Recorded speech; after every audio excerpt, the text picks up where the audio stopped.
Assalamualaikum warahmatullahi wabarakatuh. Di sini saya Chani Antoneta dengan NIM 2301002 akan menerangkan mengenai statistik inferensia, uji validitas dan uji reliabilitas beserta studi kasusnya. Statistik inferensia adalah metode yang berhubungan dengan analisis data pada sampel dan hasilnya digunakan untuk generalisasi terhadap populasi. Tugas dari statistik inferensia adalah melakukan estimasi, menguji hipotesis, dan mengambil keputusan. Ada bagian dari statistik inferensia, itu yang pertama itu ada uji normalitas, adalah sebuah uji yang dilakukan dengan tujuan untuk menilai sebaran data pada sebuah kelompok data atau variabel. Yang kedua, ada uji T tidak berpasangan, adalah statistik parametrik yang digunakan untuk membandingkan dua nilai rata-rata sampel yang tidak saling berpasangan. Lanjut ada uji Mann-Whitney, adalah uji non-parametris yang digunakan untuk mengetahui perbedaan median dua kelompok bebas apabila skala data dan variabel terikatnya adalah ordinal tetapi tidak berdistribusi normal. Yang keempat ada uji ANOVA, adalah sebuah analisis statistik yang menguji perbedaan rata antara grup. Lalu ada uji Kruskal-Wallis, adalah salah satu ujian statistik non-parametrik yang digunakan untuk menguji apakah ada perbedaan yang signifikan antara kelompok variabel independen dan variabel dependennya. Lalu ada uji chi-square dan uji Fisher eksak, adalah salah satu jenis uji komparatif non-parametris yang dilakukan pada dua variabel, di mana skala data kedua variabel adalah nominal. Uji Fisher adalah uji statistik non-parametrik yang digunakan untuk menguji dua sampel independen atau untuk mengetahui ada tidaknya hubungan antara dua variabel yang berskala nominal atau ordinal. Ada uji validitas, adalah uji yang digunakan untuk menunjukkan sejauh mana alat ukur yang digunakan dalam suatu mengukur apa yang diukur. Uji validitas digunakan untuk mengukur sah atau valid tidaknya suatu kuesioner.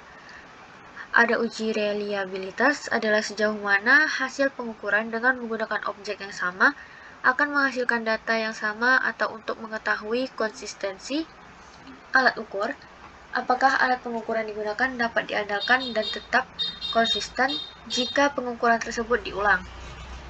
Dalam program SPSS metode yang sering digunakan adalah dengan menggunakan metode Alpha-Cronbach. Oke, sekarang kita lanjut ke aplikasi SPSS. Oke, di bagian data view yang pertama kita akan melakukan uji normalitas. Di sini kita pilih data view, udah ya, data view.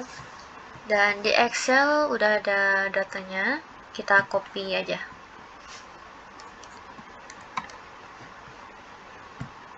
Ke data view ini ya.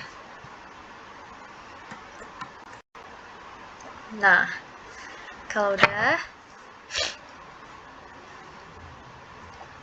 bagian variable view, kita pilih name. Yang pertama itu Y1.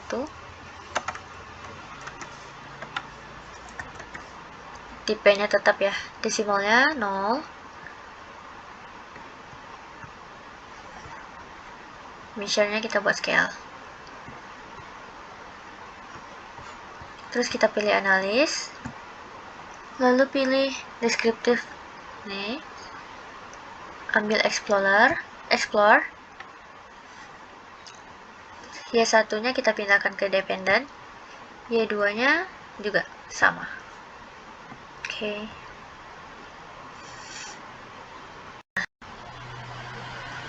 Ini untuk ada hasilnya ya.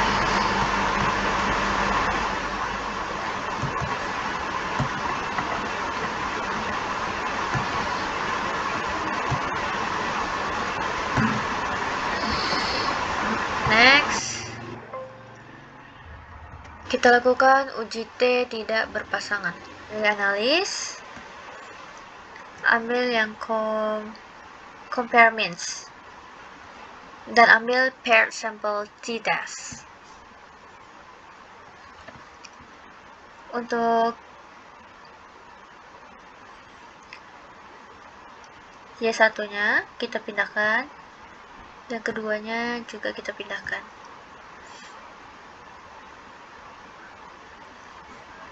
Oke. Udah keluar hasil untuk uji tidak tes. Apa tadi? Saya lupa, sorry. Oke, lanjut. Kita tekan analis, kita pilih compare means, dan on-way ANOVA. Y1-nya ke faktor, Y1 ke faktor, Y2 ke dependent list, lalu oke. Di sini udah ada hasil ANOVA one way ya. Lanjut kita lakukan uji korelasi. Di sini pilih analis. Kita pilih yang correlate dan bivariate. Masukkan Y1 dan Y2-nya, lalu kita tekan OK. Nah, ini adalah hasilnya ya. Outputnya udah keluar. Lanjut.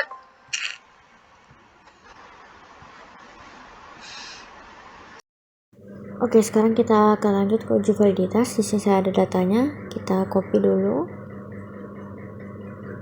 Oke, dan saya pindahkan ke file baru ya. Kita bikin file baru, new data.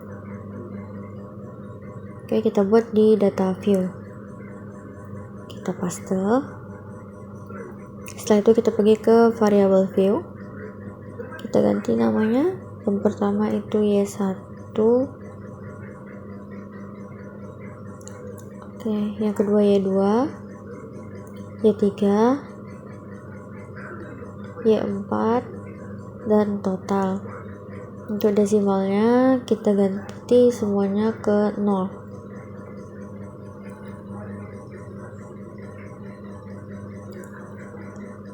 Lanjut ke measure, kita ganti semuanya ke scale.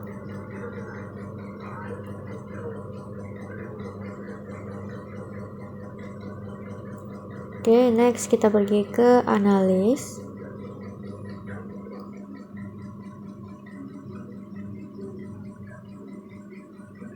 Ambil scale dan relative analis. Kita masukkan Y1 ke sebelah, Y1, Y2, Y3, Y4. Ambil statistik, kita checklist bagian scale, continue, dan oke. Nah, ini hasilnya dari uji tadi ya. Oke, next. Kita keluarin no aja ya. Untuk selanjutnya itu yang measure-nya kita ubah semuanya ke nominal.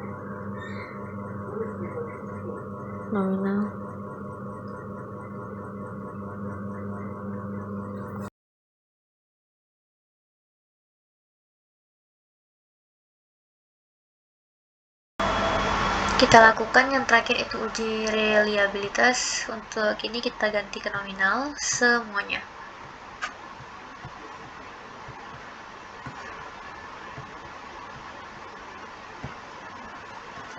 Nah, kalau udah kita analis scale reliability analysis.